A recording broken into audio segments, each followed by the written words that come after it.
So, what's up guys, Skaterboy3000 here. No, not gonna say that. What's going on? So, for those who know me, they know that I'm a photographer and I'm a film major at Cal State Northridge, and I wanted to be able to use those talents and also the boredom that I've been experiencing because of the pandemic to highlight some of the work that I made during 2020. As much bad as there was during the year, a lot of good actually somehow came out of it. I got to spend more time with my family, I got to spend more time with friends, connecting with people on a different level, but I was able to actually get in touch with my creation and my creativity in a different way, mainly because it was the only thing that I was really focusing on for a great period of time during the earlier parts of the pandemic. Because I couldn't go see my friends and because I couldn't interact with them in the way that I was used to, I started turning towards my camera, turning towards sketchbooks, turning towards even making music and DJing. I got to look at that stuff in a different light, and it actually pushed my creativity in a different way. I got to work with motion graphics, I got to work even with animation, and I worked with actual turntables, mixing music, and even purchasing my own. I'm really grateful for the opportunity to have interacted with people even over the course of the pandemic, all of us being safe, wearing our masks, using hand sanitizer of course, but being able to capture them with pictures and being able to capture them on video and trying new things, that really highlighted how beneficial the time was at home and how using that time for good was actually a great step forward for my own creativity. So this is kind of my way of capturing it all and highlighting some of my favorite parts. So this is 2020 by the numbers.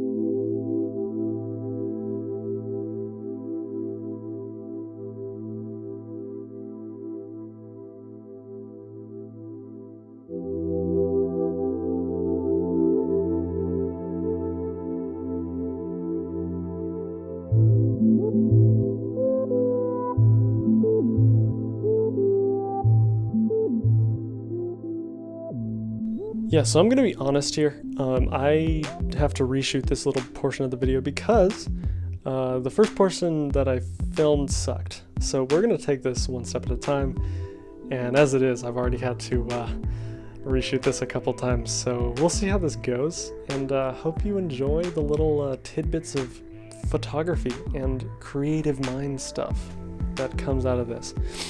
Over the course of this past year, 2020, I took a total of 8,025 photos. The first photo I took was before the whole pandemic thing happened, and it was at the San Jose Museum of Art. I think I did like 50 projects, over 50 projects, and that was really something that I was proud of. I was just really glad I was able to share my work with people, share the experiences with other people, and just connect with individuals on a different level. That's really what this was about. Photo taking during the pandemic was about connecting with people. It was about saying hey to my friends, being able to do it in a safe way, but also being able to, just bond a little bit more. Break the monotony of staying at home every single day, working on Zoom, just doing things that were out of the norm, but being able to do something normal just for like an hour or two was a huge relief to me, and I'm sure for everyone involved at the time. We fast forward to March. The pandemic started. Things are going crazy, and life is starting to change quite a bit. My photography actually took a turn. I could totally feel it. I started focusing more on black and white images with certain messages rather than focusing on just pretty things. And then actually one of the images that really stands out is this image here, which was also taken on an iPhone. It was again in downtown San Jose. I was out with a friend, and we're standing up on this rail, or like a sky bridge at the Fairmont Hotel. No one was out in downtown. It was raining. Everything was different compared to what it would have been on any given weekend. And this one guy happens to walk from that side, and we see him in the windows. And I run over to the other side of the bridge, and I was able to get this really good photo of him and his umbrella lined up with a line on the street. things started to feel much more lonely and distant from everyone, which was for the best, but at the same time it really had an impact on a lot of people. So I really like that image. Others came with it, but that one really stuck out to me. And so now we're going to fast forward to May. We're working through the 8,000, and this is where things really started picking up. I had an opportunity to take more photos of people, and that was really the biggest part of the year. And this project lasted for a few months. I just put out a word on Instagram saying, hey, who wants to take photos? I'll take photos of you. The original idea was that I'd go to people's houses and I would just stay 6 feet away from them, but it really started to expand from there. I would go to parks, I would go to natural preserves, other places like downtown San Jose. I would hike up to the mountains in Milpitas, and even go up to Fremont and go to the Santa Cruz Mountains and going to the preserves over there. And so this wasn't really just about the people, it was also about the places. I got to go to new places with people I knew, people I really cared about.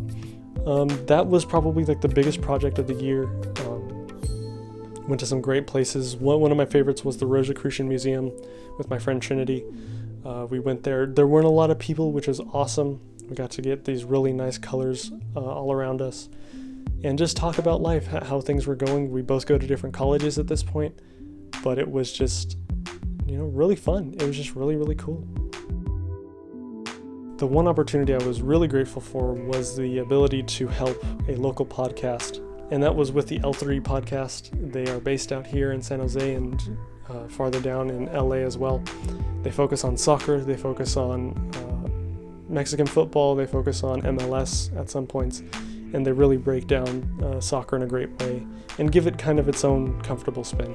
So I was really proud to promote their business, to connect with them, and they were just real cool. They had some great photos and they really took the pandemic seriously, so I appreciated that all the more. The end of the year brought a genesis of new photos. I started using other lenses. I started trying different styles out, and the last photo I took of the year actually really captures that. And so we see it's my girlfriend. It's Chloe. She's standing with some sparkler sparks just floating over her face. I'm using an 85mm lens and then holding the sparkler out in front of her. And that was something I didn't do a lot of. Over the course of the pandemic, I took photos of people, but never in this way. And this was something that I thought shows a trajectory in a new way. I think going forward into 2021, I'm going to try and take photos like that more. Start building the message around the images, building an emotion rather than just capturing the people. Although the people are great, they're beautiful in their own way, I think trying to highlight their individuality in a different way would really make my photos pop more. So I look forward to doing that with people who trust me to take photos of them. And I think that leads me to the final thing and saying thank you so much to everyone who trusted me to take photos of them this year. Everyone that I was able to take pictures of from May to about October. Thank you for trusting me. Thank you for reaching out and taking the chance, because it really gave me the opportunity to cultivate my craft a little bit more, but also to connect with you guys in a totally different way. And I loved that. It was just amazing. So hopefully when all this blows over, when COVID is a little bit better and we're all getting our vaccines, we're able to do it again in a much more intimate way and really just connect again and just laugh about all the good memories we're about to have. So again, thank you for the opportunity, and we'll head back for the final remarks. And there you have it. That's kind of the wrap of the work that I was able to accomplish over the course of 2020. Things that I'm really looking forward to in 2021 is to keep doing that. Focusing on taking pictures with people, maybe trying out new styles of portraiture, maybe trying out new lighting, new places and locations here and around the Bay Area, and even in LA once I hopefully and eventually move down for school. What I'm really looking forward to is actually starting 3D animation. My girlfriend has been able to introduce to me the program Maya, and I was able to download rigs and learn how to kind of make them move in a lifelike way. And so I'm really looking forward to trying that out and adding that to kind of the creative repertoire. So I'm looking forward to making new films, I'm looking forward to taking more photos, making even more music, as bad as I might be at it, and mixing even a little bit more and seeing where that will take me. But for now, this is all I have, and I'm really looking forward to trying new things in 2021. So thanks for watching, and stick around for more.